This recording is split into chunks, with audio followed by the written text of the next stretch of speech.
from RT1Home, and today the Sill has asked for me to share a few of my Sunday self-care tips, as well as a few tips on seed starting for spring.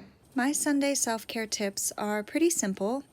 To start, I like to just simply have a cup of coffee because I cannot function without coffee in the morning. And then we recently relocated from Los Angeles to Durham, North Carolina.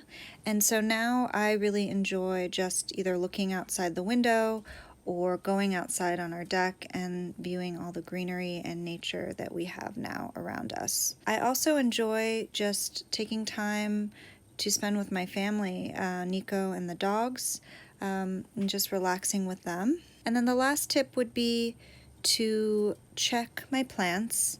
And it's spring, so I'm also growing a lot of seedlings right now, and I like to check on how those are doing too, and water if needed. For my seed starting tips, my number one tip would be to make sure you're using a good seed starting mix.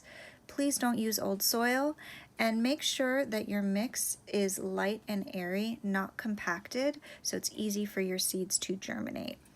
My second tip would be, after you've added your soil to your containers of choice, to use a tray for your seed starts. Your seedlings and seeds are going to require a lot of water, so you'd like that tray to help catch all the excess water.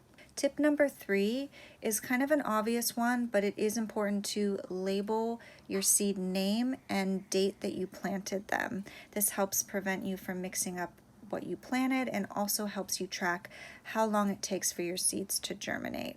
Tip number 4, after you've moistened your soil, I recommend adding 1 seed per pod for larger seeds such as cilantro or some of your vegetable seeds, and then 2 to 3 seeds if possible for some of your smaller seeds such as the basil or dill. And then my final tip, after you've added a thin layer of soil and watered again, I recommend placing your seed starts in both a warm and sunny location.